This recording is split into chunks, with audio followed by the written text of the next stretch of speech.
जय श्री राम, हर हर महादेव। आइए जानते हैं भगवान गणेश जी का जन्म कब और कैसे हुआ था। पौराणिक मान्यताओं के अनुसार भाद्रपद माह के शुक्ल पक्ष की चतुर्थी तिथि पर भगवान गणेश जी का जन्म हुआ था।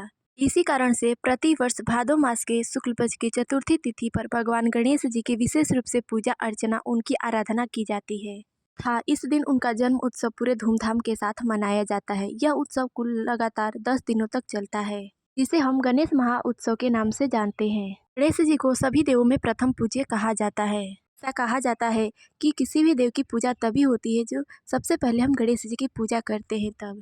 गणेश चतुर्थी कथा के अनुसार एक बार माता पार्वती स्नान करने जाने से पूर्व अपने शरीर के मैल से एक सुंदर बालक की मूर्ति बनाई और उस मूर्ति को अपनी शक्तियों द्वारा जीवित किया और उस बालक का नाम दिया श्री गणेश। तथा माता पार्वती ने श्री गणेश जी को यह आदेश दिया कि जब तक वह स्नान कर बाहर नहीं आ जाती तब तक वह किसी को भी भीतर न जाने दे। इतना कह माता पार्वती भीतर स्नान करने चली गई तथा बाहर गणेश जी पहरा देने लगे। तभी वहां भगवान भोलेनाथ आए और अंदर जाने लगे। तभी गणेश जी ने उन्हें कहा कि अंदर मेरी माता स्नान कर रही हैं, अतः उनकी आज्ञा है कि जब तक वह स्नान नहीं कर लेती तब तक किसी को भी भीतर जाने की आज्ञा नहीं है। तब शिव जी ने गणेश जी को बहुत समझाया कि मुझे अत्यंत ही जरूरी काम है, अतः आप मुझे भीतर जाने दें, लेकिन गणेश जी ने उनको भीतर नहीं जाने दिया। दोनों के बीच बहुत ही ज्यादा बहस भी होने लगी। अतः शिव जी को इस बात से बहुत ही ज्यादा क्रोध हुआ। इस क्रोध में आकर महादेव जी ने गणेश जी का अपने त्रिशूल से गर्दन काट दिया। जब माता पार्वती को इस बारे में पता चला तो वह अत्यंत ही ज्यादा क्रोधित हुई।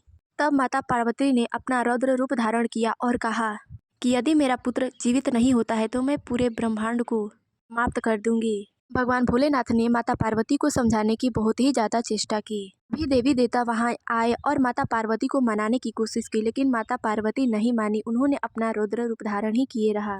तब भगवान शिव भगवान विष्णु से बोले कि आप किसी ऐसे बच्चे का सिर लेकर आए जिसकी माँ उसकी तरफ पीट करके सो रही हो। भगवान विष्णु ने गरुड़ जी को यह आदेश दिया कि ऐसे बच्चे की गर्दन तुरंत लाई जाए। गरुड़ जी बहुत ही ज्यादा खोजे, लेकिन उन्हें कोई ऐसा बच्चा नहीं मिला। अंत में एक हथनी मिली जो अपने बच्चे की तरफ पीट करके सो रही थी। गरुड़ जी ने तुरंत ही उस हाथी के बच्चे को ले आए, बच्चे की गर्दन को ले आए और भगवान भोलेनाथ के सामने रख दिए। शिव जी ने उस हथनी के बच्चे का सिर गणेश जी को लगाया और उस गणेश जी को जीवन दान दिया। तथा भोलेनाथ ने गणेश जी को यह वरदान दिया कि जब तक उनकी पूजा नहीं होगी तब तक किसी भी पूजा का पूर्ण फल प्राप्त नहीं होगा।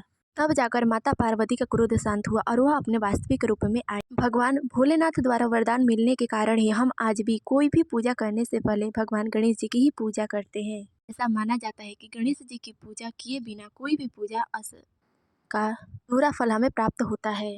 भगवान गणेश सभी कार्यों को निर्विघ्न पूर्ण करने वाले तथा विघ्न हरने वाले और बुद्धि के देने वाले देवता माने गए हैं। तो यह थी भगवान गणेश की जन्म कथा। इस वीडियो में बस इतना ही। मिलता है अगले वीडियो में, तब तक के लिए जय श्री राम, हर हर महादेव।